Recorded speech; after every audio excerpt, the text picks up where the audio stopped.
Jangan lupa like, komen, dan subscribe channel YouTube TVRI Bengkulu, serta nyalakan lonceng notifikasinya.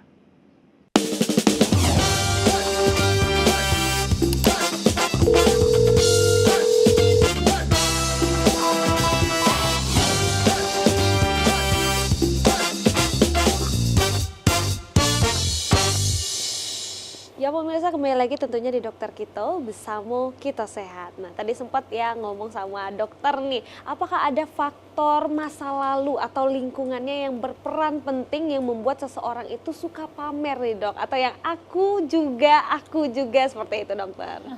Iya, jadi dari pembentukan gangguan kepribadian sendiri, termasuklah tadi gangguan kepribadian yang suka pamer itu ya, itu memang terbentuk dari ada faktor-faktornya ya. Salah satunya adalah faktor psikologi. Nah, faktor psikologinya itu sendiri itu salah satunya juga adalah riwayat dia punya masa lalu gitu ya. Jadi memang kalau misalnya dari masa lalunya dia punya ingin membanggakan tapi mungkin belum bisa gitu tuh juga bisa kayak gitu. Jadi memang punya ada faktor riwayat masa lalu gitu yang bisa menjadikan dia punya kepribadian seperti itu gitu. Dan kepribadian itu kan juga bisa berubah-ubah gitu ya.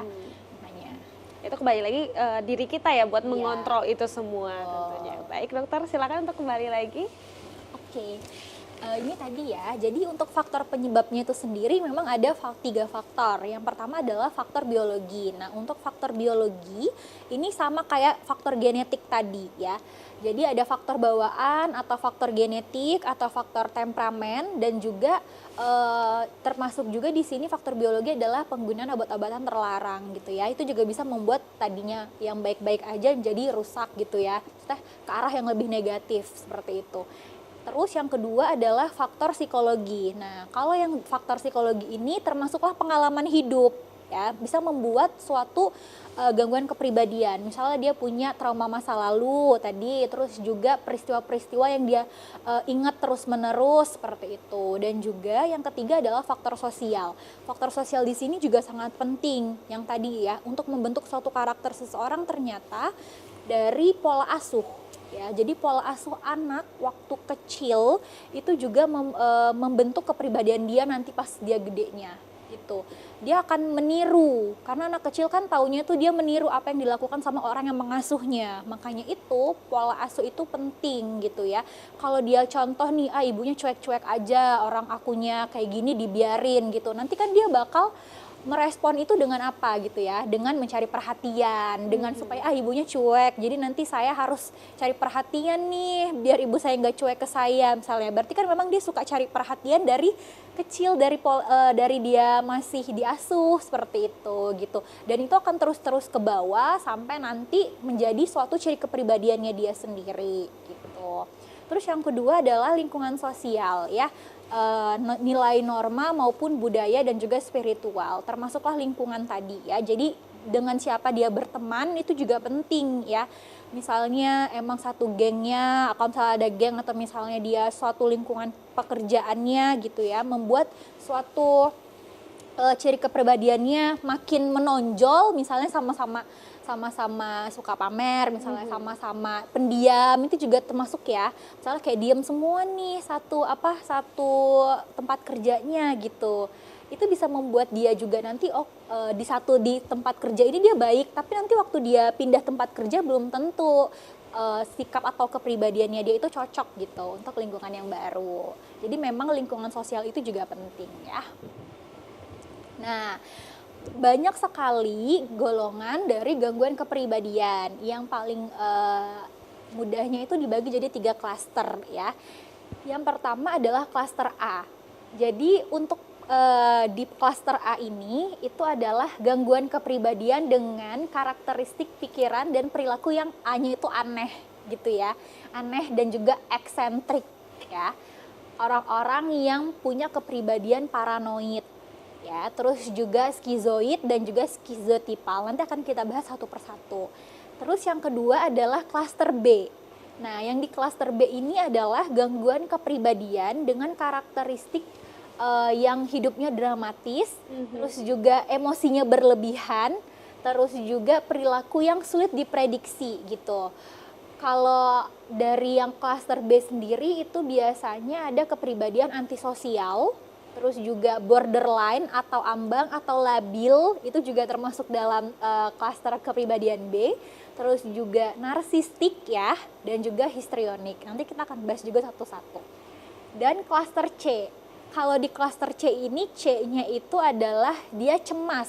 Jadi orang-orang yang punya cepet cemas banget, kecemasannya berlebihan gitu ya.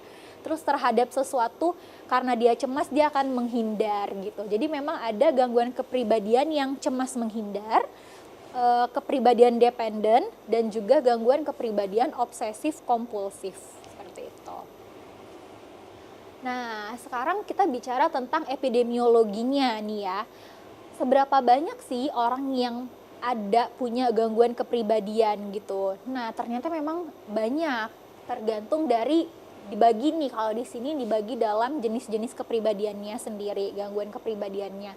Yang paling banyak itu adalah ternyata antisosial ya, antisosial, borderline, dan juga histrionik ya. Antisosial, borderline, ini borderline itu yang pada remaja-remaja sekarang banyaknya jadi labil gitu ya. Dia punya gangguan kepribadian yang ambang gitu, maksudnya labil, ini enggak ya, kayak gitu ya. Bingung sih, lebih ke bingung karena dia juga masih di remaja-remaja biasanya umurnya. Terus juga histrionik dan juga narsistik. Nah, dari epidemiologi sendiri kita udah lihat nih, sebenarnya kok angkanya sebenarnya masih kecil-kecil banget ya gitu ya. Karena kenapa? Karena orang-orang dengan yang punya gangguan kepribadian ini sendiri ternyata kadang dia tuh nggak sadar kalau dia itu sudah mengganggu orang lain di lingkungannya dia gitu. Jadi dia tetap kayak kekeh tuh berpendirian gitu. Tetap kalau misalnya ini nggak mengganggu gitu, sampai ada orang lain mungkin yang mengingatkan kamu kayak gini, ngasih tahu dan membuka pikirannya orang tersebut gitu ya, memberikan insight-insight yang barulah nanti tahu. Dan juga makanya sulit terdeteksi juga gitu, karena menurut orang itu ini emang aku ya kayak gini, kayak gitu ya. Nah, untuk pedoman diagnosisnya sendiri, kalau menurut PPDGJ itu adalah pedoman dari kejiwaannya sendiri ya. Jadi untuk gangguan kepribadian ini dia tidak terkait dengan kerusakan atau penyakit otak ya, dan juga gangguan jiwa yang lainnya. Nah, dia ini memenuhi kriteria kalau dikatakan gangguan kepribadian itu kalau adanya disharmoni sikap dan juga perilaku ya. Ya biasanya meliputi beberapa bidang fungsi, misalnya fungsi sosialnya dia gitu ya. Terus juga fungsi perilaku dan kehidupannya bagaimana gitu. Apakah ada gangguan atau tidak, dan masih berjalan dengan baik atau tidak gitu. Terus juga pola perilaku yang abnormal, terus juga selalu muncul pada masa anak atau remaja yang berlangsung hingga dewasa. Makanya itu tadi gangguan kepribadian kan dia udah dibentuk dari kecil gitu ya. Makanya kalau waktu kita wawancarai orang-orang dengan gangguan kepribadian, pasti juga ditanya dulunya kayak gimana gitu ya. Apakah dulu juga sama nih punya kepribadian yang kayak gini, kayak gitu. Terus juga menyebabkan penderitaan pribadi. Kalau dia sudah menyebabkan penderitaan pribadi, dia ngerasa nggak nyaman sama apa yang dia lakukan gitu, itu juga bisa masuk ke suatu kriteria gangguan kepribadiannya. Dan biasanya berkaitan dengan pekerjaan dan kinerja sosial. Dan juga tergantung sama budaya-budaya setempat. Kadang dia juga harus memaklumi ya, misalnya budaya yang ada seperti itu. Baik, jadi itu ada diagnosa-diagnosanya ya dokter. Betul. Ya. Tentunya itu yang harus kita ketahui dan harus kita pelajari juga. Baik dokter, ditahan lagi, nanti kita akan kembali lagi tetap di Dokter Kito.